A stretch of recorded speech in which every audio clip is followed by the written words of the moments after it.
today's video guys is gagawa kami ng pinakamalaking budbod sa buong mundo.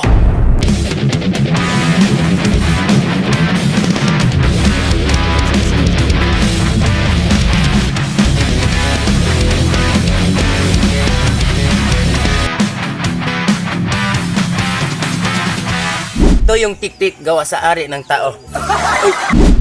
Wala kaming ibang trip sa buhay, kaya naisipan namin na gumawa ng ganitong klase na content. Ngayon gagamitin ko ang aking kapangyarihan.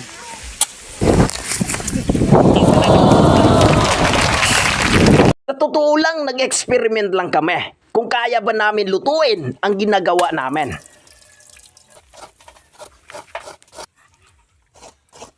Ito, hinanda na namin ang lahat ng aming mga ingredients. Giniling na mais, buko, dahon ng saging at iba pa. Luyag kahintang na kawani. Nung una, biniro lang namin na madali lang itong gawin. Hanggang sa kabilang banda, ay dinanas na namin ang pagod at hirap sa ginagawa namin. Dito, hinalo na namin ang lahat ng mga ingredients para maumpisa na namin ang pagluto ng pinakamalaking budbod. Tugda na magmikos-mikos. Lapot kaya? Ito pa. Tilaway kung sakto bagtimpla. Pagata.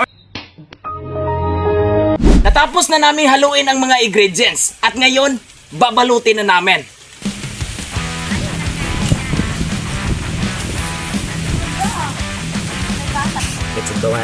Purmahang baboy. Binalot namin ng maayos para mas matibay at hindi mabubutas. Ayan, dahingay.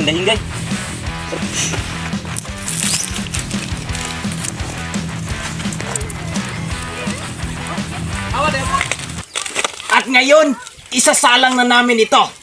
Ang tanong, maluluto kaya ito? Iwan ko sa'yo.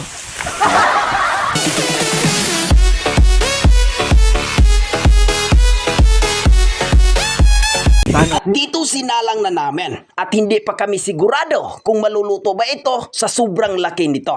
Siguro kami pa ang unang gago na gumawa ng pinakamalaking budbod sa buong mundo. Sana maluluto ito sa loob ng 5 araw. Ayun, ibabalitok namin to. What? Binaliktad na namin dahil napagod na yung budbod. Akala namin kami lang yung napapagod. Pati po pala niluluto naming budbod.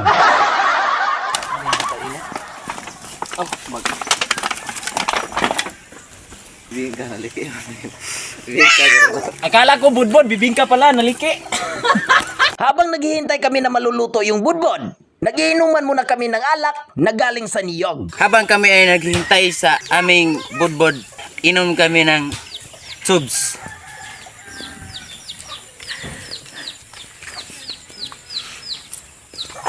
Layo sa sakit, duol sa igit. Nice. Isod ba muglibang tungod sa inyong tubol? Pwede na ka mo mainom ane. Mo ni siya tambal para mapurigit mo. Shut the fuck up, bitch. Back the fuck up, panak. Hindi lang kami nag-aantay kung kailan maluluto. Pati na yung mga bata ay nagugutom na sa kahihintay kung kailan maluluto. Ngayon ay i-check na namin kung naluluto na ba siya. So, literal, naluluto na talaga siya. Tingnan nyo.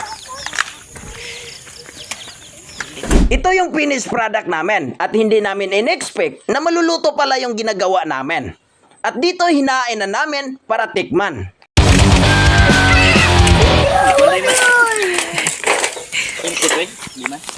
Oh, check.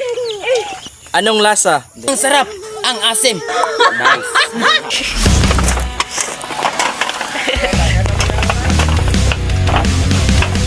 Bakbaka na. Hilaw man mga kasipat. Kagubgob na. Sakto ra gid sa isa. Mura jud siyang budbod. Sakto ra gid ang ison.